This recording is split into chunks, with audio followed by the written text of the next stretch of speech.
Hello बच्चों, मैं जितेंद्र अपन बेटा एक बार फिर आप लोगों के साथ एक छोटी सी वीडियो को लेकर के। ठीक है, तो आइए आज बेटा वीडियो है हमारी इलेक्ट्रिक करंट को लेकर के। ठीक है, ये करंट इलेक्ट्रिसिटी। तो बेटा ये टॉपिक तो एक्चुअली 10th की क्लास का है, लेकिन ये 10th एंड 12th दोनों के लिए ही आता है।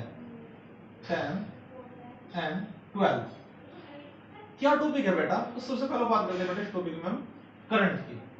तो करंट आप लोगों ने जो किया हुआ था, उसकी जो डेफिनेशन आप लोगों ने की थी वो की थी कि it is defined as the flow of charge per unit time. Per unit time तो कैसे डिफाइन करते हैं इस डेफिनेशन के फॉर्मूले को? तो आइए देखते हैं बेटा। एक्चुअली आप लोगों ने एक फॉर्मूला कभी किया होगा, Q equal to I T. Q equal to I T, मतलब यहां से अगर हम I की वैल्यू फाइंड आउट करें तो Q अपॉन T। इसलिए बेटा ये कहता है आपसे, क्या कहता है कि it is defined as the flow of charge per unit time. जो अपॉन में होता है उसको हम किस में बोलते हैं बेटा? पर यूनिट में बोलते हैं। क्लियर? किसमें बोलते हैं? पर यूनिट में। हिंदी वालों, जो हिंदी मीडियम के जो बच्चे हैं उनके लिए हम बोल सकते हैं कि भाई धारा या आवेश के प्रवाह होने की दर को हम क्या कहते हैं? करंट कहते हैं। ये जरा बेटा एक तो ये कंसेप्ट। फिर बात आती है इसकी यूनिट की। इसकी यूनिट क्या होती है सर? तो बेटा यूनिट क्या होती है? यूनिट का जो कंसेप्ट है वो आपको हर डेरिवेशन को लेकर के सोल्व करना ही पड़ेगा, क्योंकि 11th और 12th कोई भी अगर आप टॉपिक कर रहे हो इन दोनों क्लास में तो आपको साथ में यूनिट लिखनी ही होगी, चाहे आप न्यूमेरिकल कर रहे हो या डेरिवेशन कर रहे हो।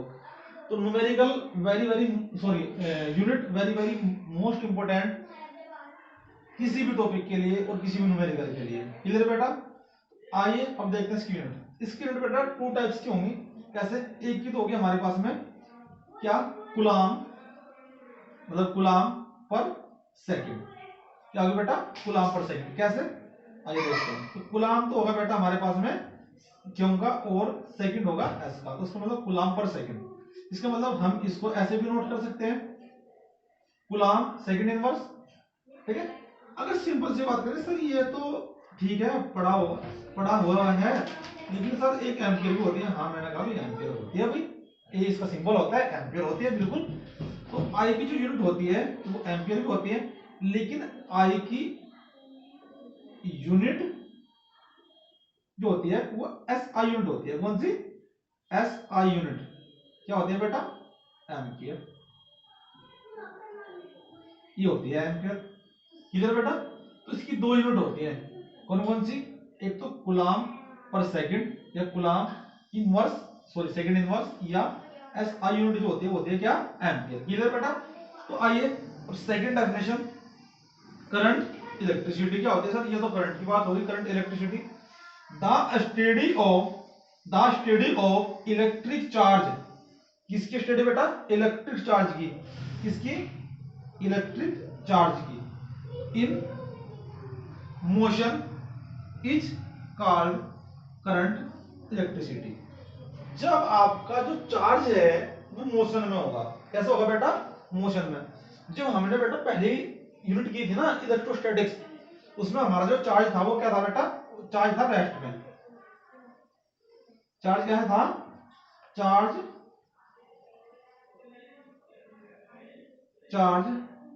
At rest. ये था हमारा फर्स्ट यूनिट में। लेकिन यहां पर ऐसा नहीं होगा, यहां पर होगा बेटा charge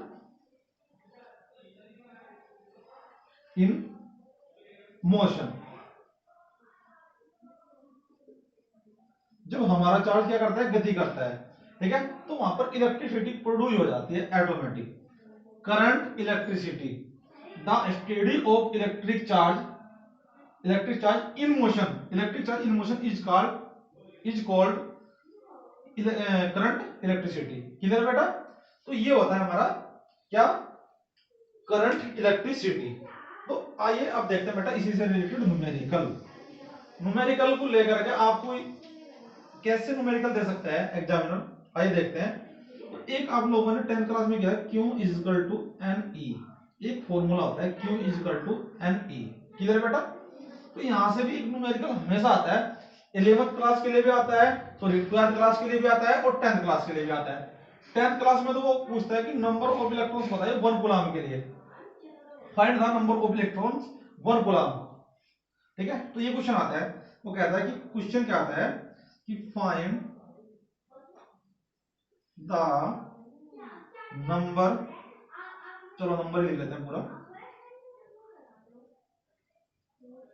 of electron, number of electrons 1 coulomb, 1 coulomb,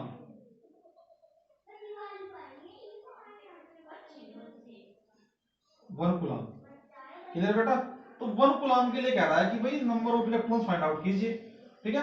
तो जो ये फॉर्मूला मैंने नोट किया, ये जो क्वेश्चन है ना, ये आपका ये क्वेश्चन ये इसी के हेल्प से होगा। कैसे होगा कि भाई 1 कूलम के लिए मतलब क्यों की वैल्यू तो उसने दे दी हमें, जो गिवन है ना वो फाइंड आउट कर लेते हैं सबसे पहले तो गिवन क्यों इज इक्वल टू 1, क्लियर बेटा। और E इज इक्वल टू आपको पता है 1.6 10 की पावर माइनस के 19, और n की वैल्यू आपको फाइंड आउट करनी है, किसकी, n की वैल्यू क्या करनी है बेटा, फाइंड आउट। तो कैसे फाइंड आउट करते हैं, आइए देखते हैं। तो n is equal to Q upon E, क्यों की वैल्यू 1, इसकी वैल्यू 1.6 10 की पावर माइनस के 19।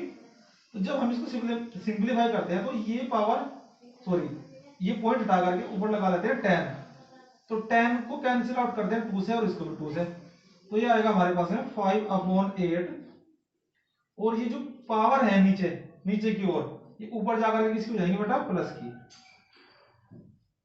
क्लियर। तो तब ये प्लस की होंगी, तो इसका मतलब ये होगा कि अगर मैं यहां से एक पावर निकाल करके, मतलब ये एक 10 निकाल करके मैं इधर लेकर के आऊं, कैसे 5 इंटू 10 इंटू 10 की पावर प्लस के 18/8, ऐसा भी तो लिख सकते हैं ना। इसका मतलब ये हुआ कि 50 इंटू 10 की पावर प्लस की 18/8, जब इसको इससे कैंसिल करते हैं तो आता है 6.25 10 की पावर 18,